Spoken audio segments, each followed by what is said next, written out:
The asphalt was burning. You could smell it rising in waves, the kind of suffocating heat that makes the air shimmer, the kind that steals breath from your lungs. Somewhere between the silence of a forgotten alley and the noise of a busy city street, a mother dog staggered into the open. Her ribs were visible beneath her coat, her paws scorched raw from the ground. She didn't care about the pain. She didn't care about the humans staring at her. Her eyes, wild, desperate, unblinking, spoke of only one thing: her babies. She dragged herself toward the police officers gathered near their vehicle. At first, they didn't understand.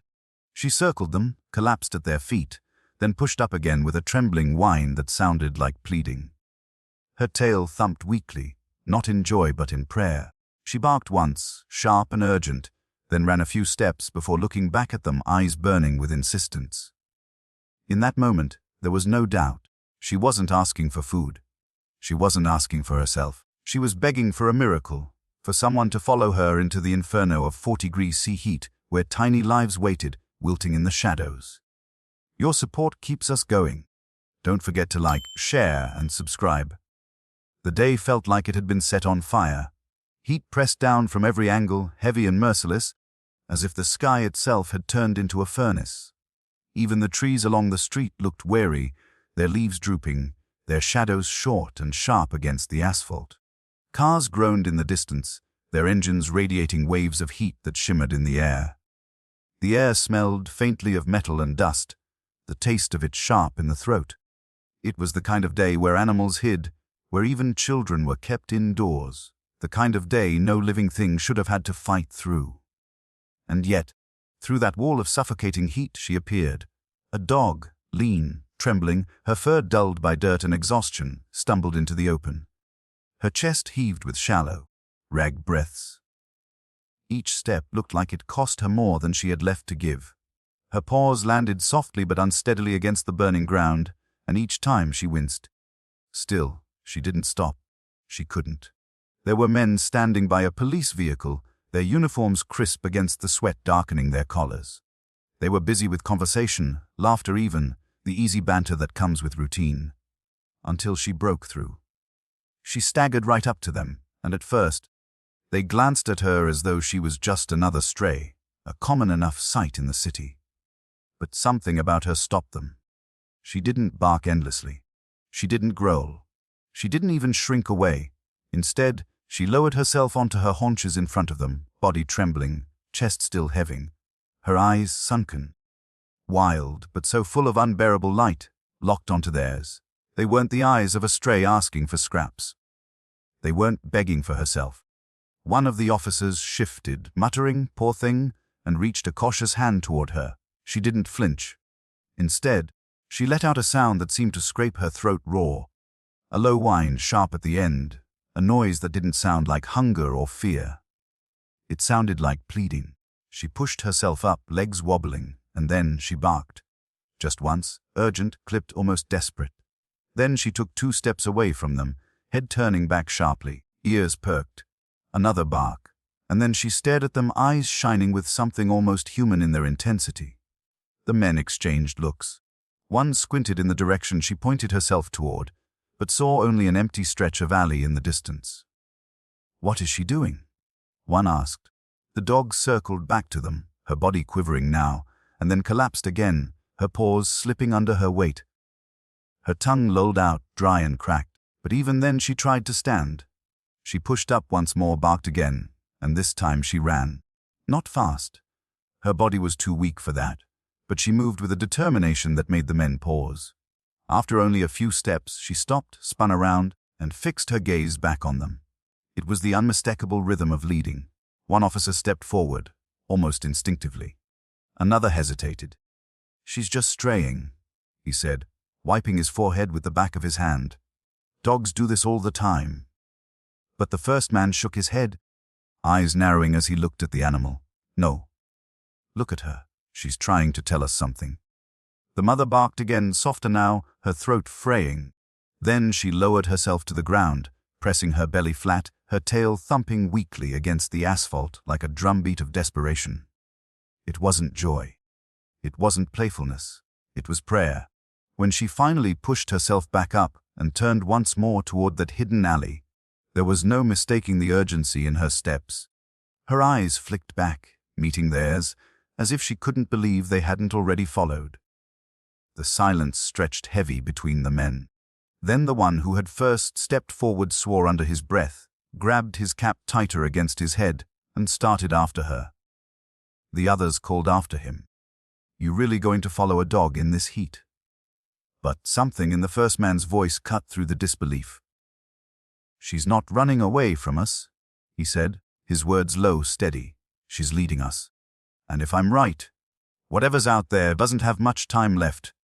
The dog heard the footsteps behind her and picked up her pace.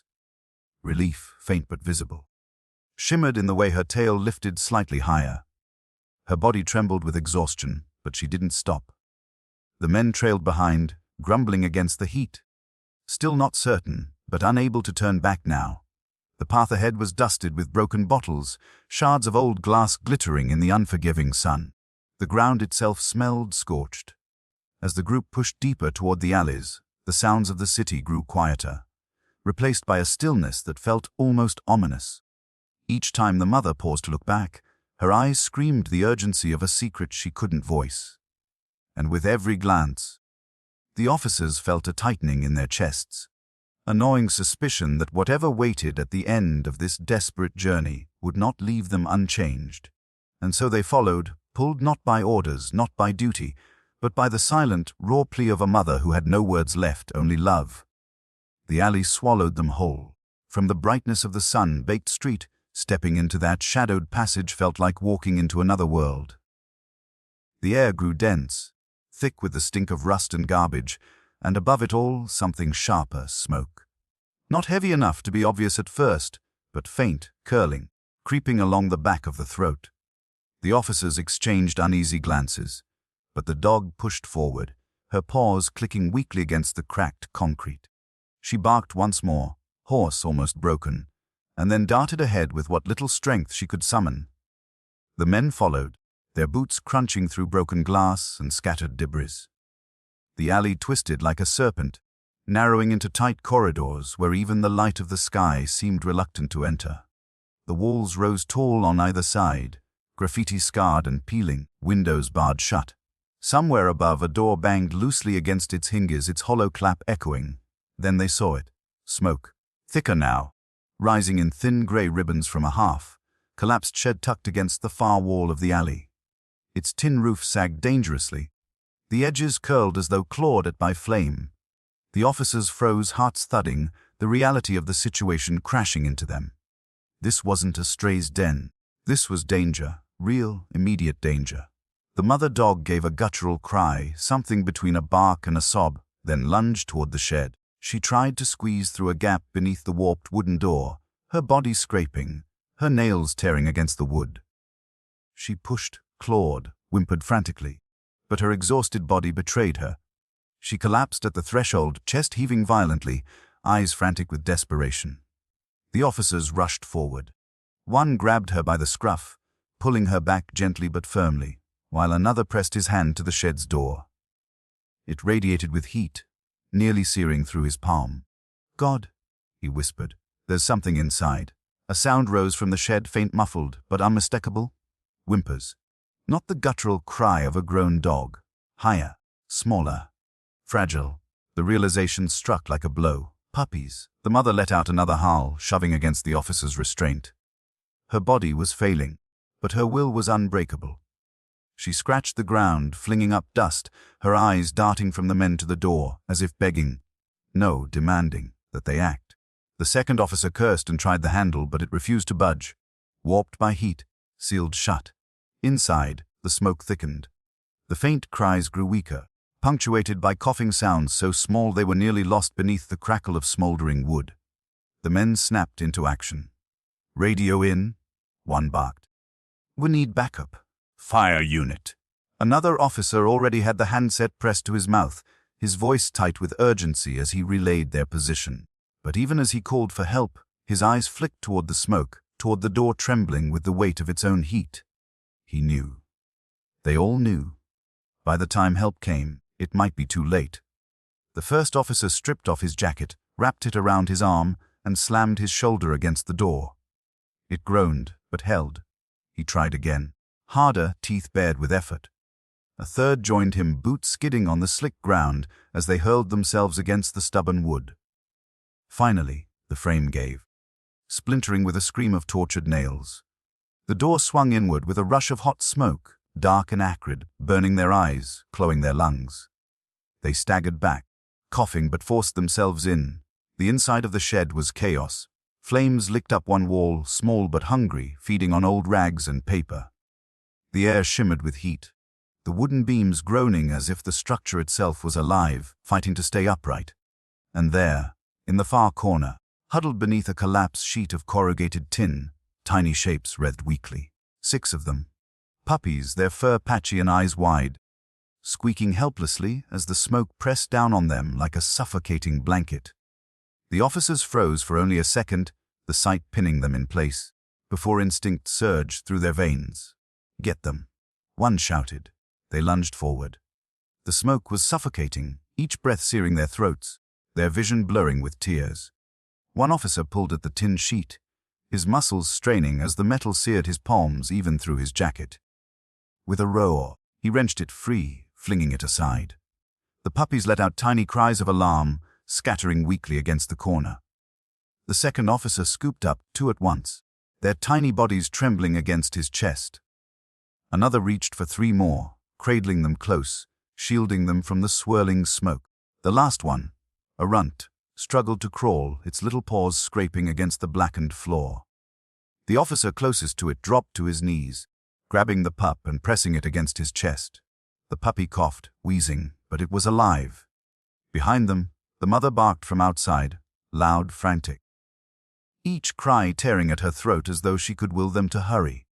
Her nails scratched against the broken doorframe, her body poised to fling itself into the inferno if they failed. The shed groaned, beams snapping as sparks rained from the ceiling. The officers scrambled back, shielding the puppies with their own bodies as they rushed through the doorway. They burst out into the open air, coughing violently, eyes streaming, but alive. The mother was waiting. The instant she saw them, she lunged forward, nearly collapsing under the weight of her own relief. She whined, licked at the tiny heads cradled in the officer's arms, her body trembling with joy and agony all at once. She nosed each one, frantic, counting, checking, assuring herself. All 6, alive. The men lowered the puppies carefully onto the ground, where the mother collapsed beside them, curling her thin, scorched body around her babies. Her tongue flicked over their fur, her chest rising in shallow gasps, but her eyes glowed. She had done it. She had saved them. Through sheer will, through unrelenting love, through the impossible act of pleading for help when her own body could no longer fight alone. The officers stood in silence, sweat and soot streaking their faces, their lungs burning. None of them spoke for a long moment. They only watched the way the mother pulled her puppies close, tucking them beneath her ribs despite her trembling frame. Watched the way the tiny creatures wriggled against her warmth, weak but alive. One officer finally broke the silence, his voice low, almost reverent. "She led us here," she saved, and another swallowed hard, nodding. "No," he said softly, watching as the mother curled tighter around her pups. "She asked us to help her save them." And we listened. Behind them, the shed crackled louder, a beam collapsing inward in a shower of sparks. The fire would eat what was left, erasing the evidence.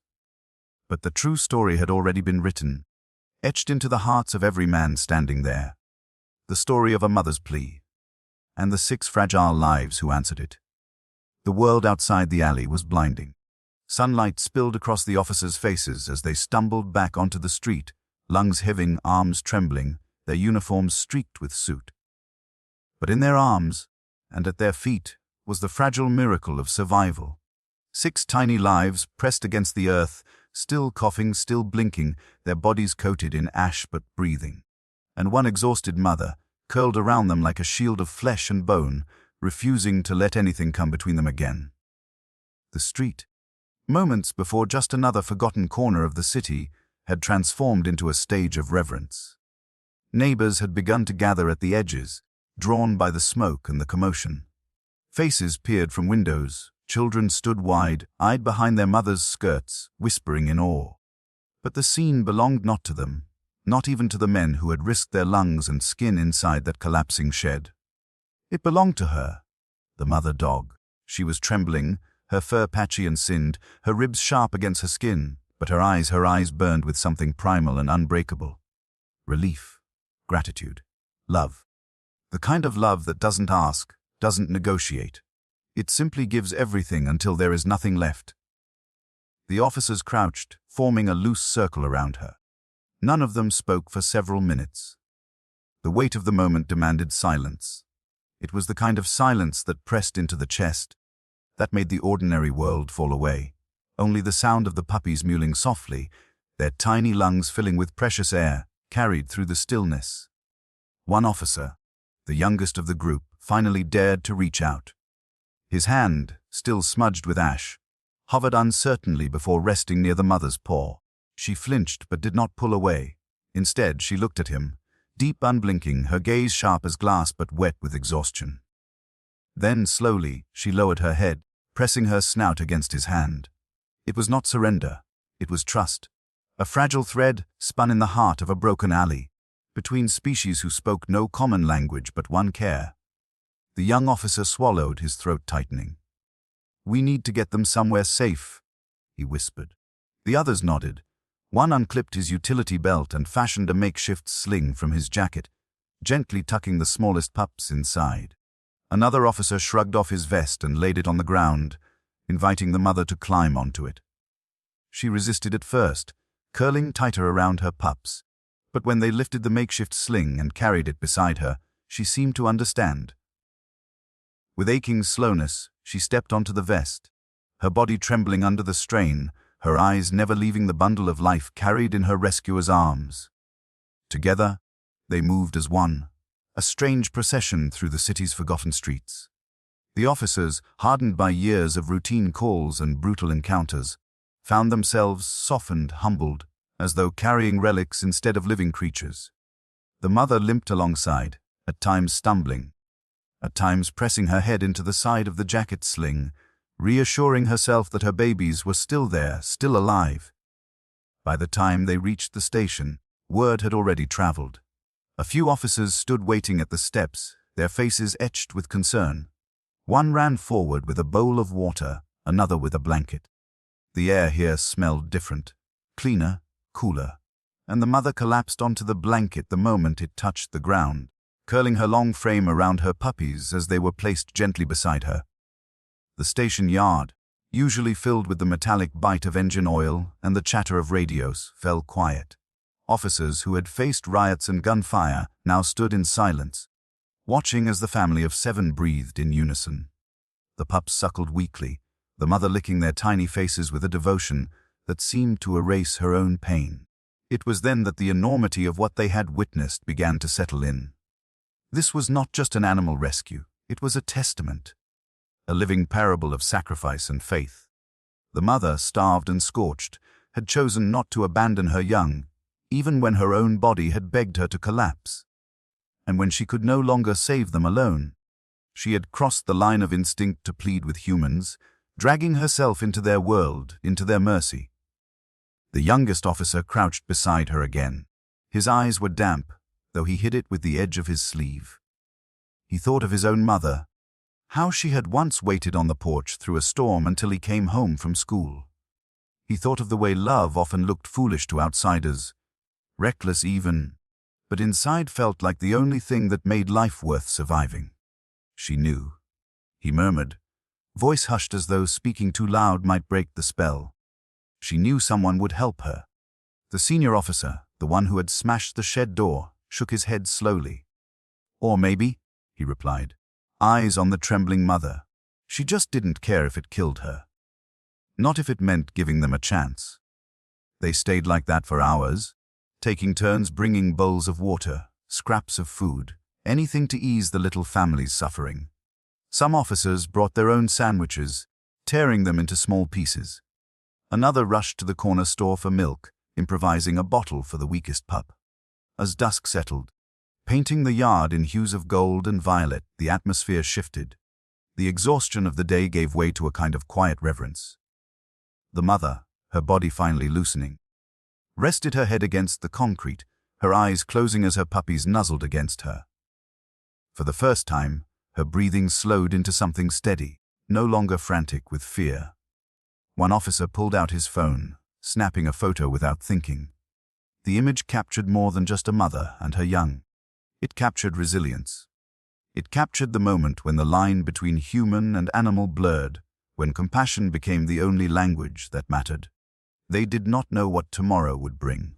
The pups were weak, the mother gaunt, their futures uncertain. But tonight they were safe. Tonight, the bond between them had been witnessed, honored, and shared by strangers who would never forget it.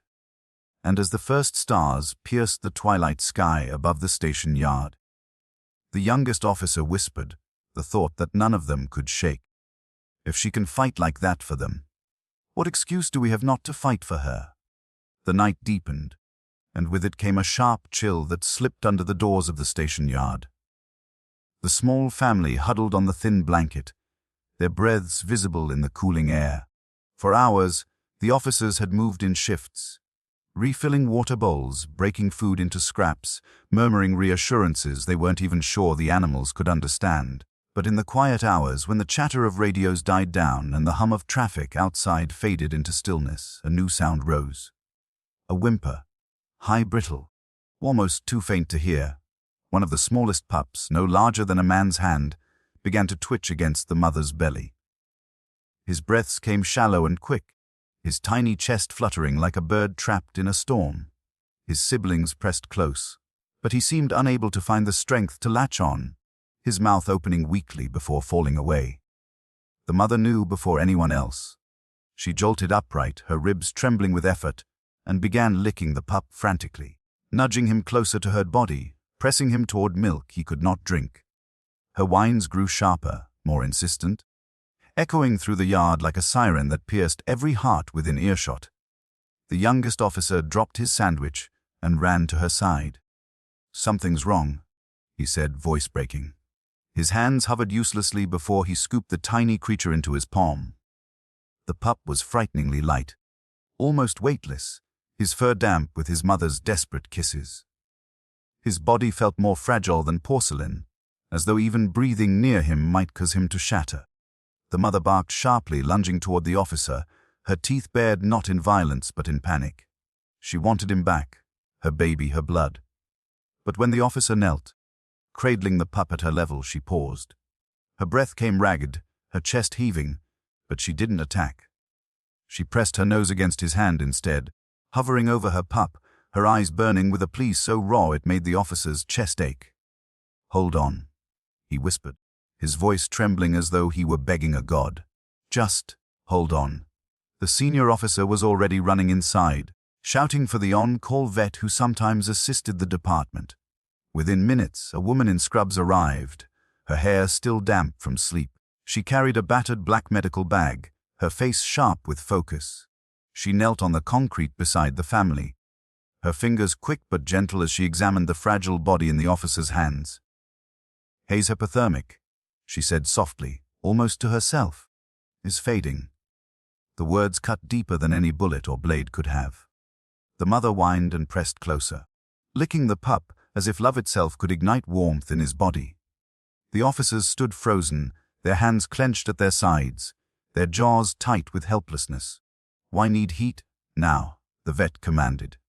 Without hesitation, one officer tore off his own jacket and another ripped the blanket into strips. They wrapped the pup gently, layering fabric like fragile armor. The vet pulled out a small syringe of glucose solution, her hands steady even as the pup's breaths grew thinner. She injected it with care, murmuring words of encouragement that were as much for the humans as for the pup.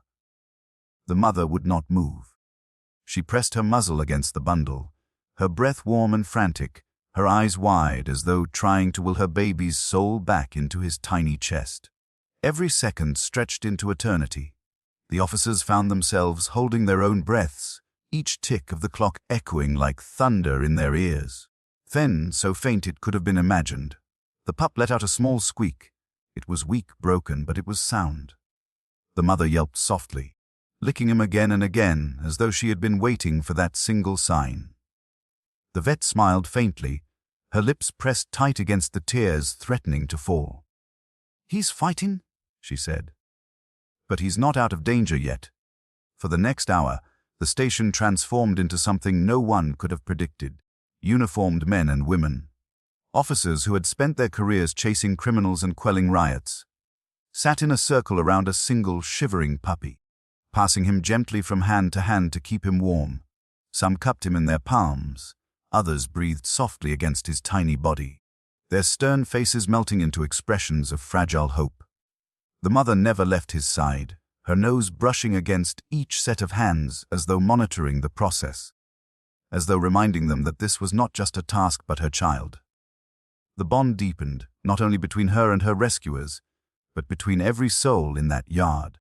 They were united not by law, not by duty, but by something older, something purer, the fight to keep life alive. Finally, as the first pale light of dawn began to creep across the horizon, the pup stirred. His chest rose and fell with more strength, his small body wriggling faintly against the fabric. His siblings, sensing his return, pressed against him, their tiny whimpers swelling into a chorus. The mother gave a deep, guttural sound, not quite a bark, not quite a growl, but something holy, something only mothers know. The officers broke. Some turned away, wiping their eyes with the backs of their hands. Others smiled through tears that streaked the ash still clinging to their cheeks. The vet exhaled a long, shaky breath. "He's going to make it," she whispered. The young officer, his hands trembling from the hours of holding, finally laid the pup back against his mother's belly. She curled around him instantly, her body forming a wall of warmth, her eyes fluttering shut in exhausted relief. For the first time in what felt like centuries, she rested, her duty temporarily eased by the hands of strangers who had become her allies. The yard was still. The world outside the station was already waking, horns honking, markets opening, the rhythm of ordinary life resuming. But inside, time remained suspended. The officers knew they would never forget this night. They had seen plenty of cruelty, plenty of pain, but this fragile victory, this union of human and animal in the face of death, was something else entirely. The senior officer broke the silence at last, his voice low, reverent. "We saved them," he said. Then after a pause, correcting himself, "No, she saved them. We just helped." And though no one replied, the truth of his words lingered in the air like incense. The mother dog had chosen to trust, chosen to fight, chosen to believe in a species that had so often failed her kind.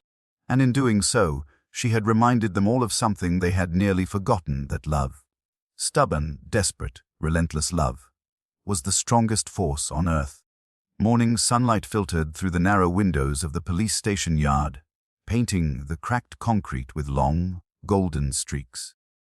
The night's chaos had left the place littered with blankets, empty water bowls, and the faint smell of antiseptic from the vet's hurried work. Yet in the middle of it all lay a circle of life, breathing and fragile, wrapped in warmth, a mother and her pups. The mother dog no longer paced, no longer howled. She lay curled around her babies, her body forming a fortress of fur and bone, her breaths slow, steady, and triumphant. The smallest pup, the one who had nearly slipped away, nursed with determination now, his tiny body stronger than it had been only hours earlier. Each suckle was a victory. Each faint movement was a miracle. The officers moved quietly, as though afraid to disturb the fragile peace. Some leaned against the walls, coffee cups in their hands, their eyes soft despite exhaustion. Others crouched near the mother, watching with reverence, their hands resting on their knees. The young officer who had first carried the weak pup still sat cross-legged on the ground, his jacket draped across his shoulders. He hadn't slept. But when the pup had latched on again, he had smiled, a quiet, private smile that seemed to light his entire face.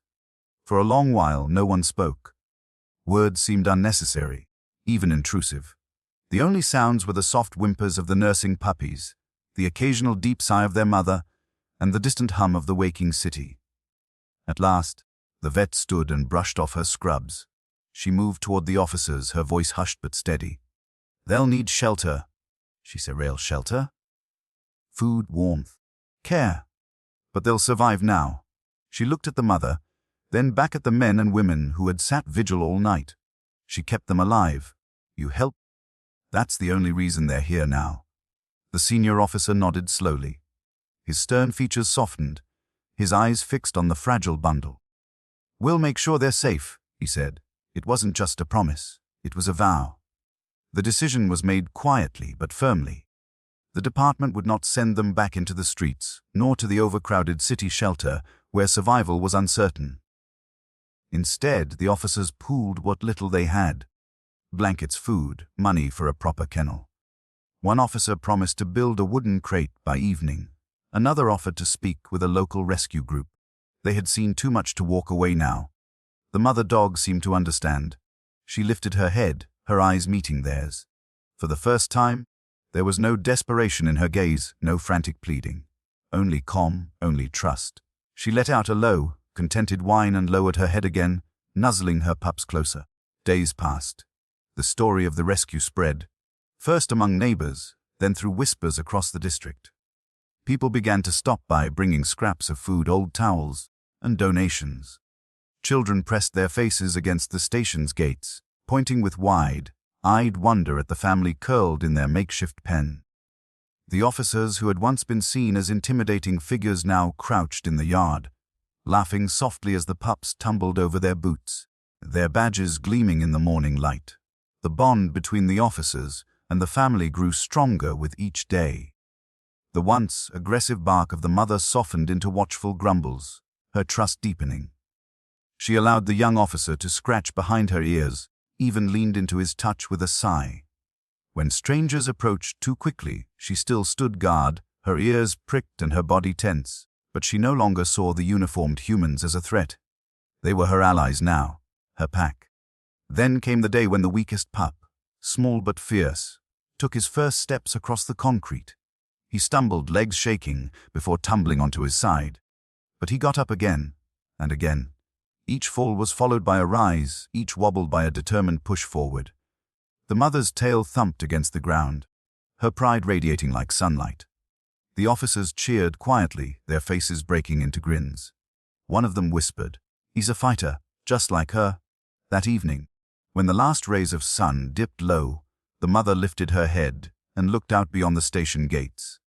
She could smell the city, hear its endless roar, but she did not move toward it.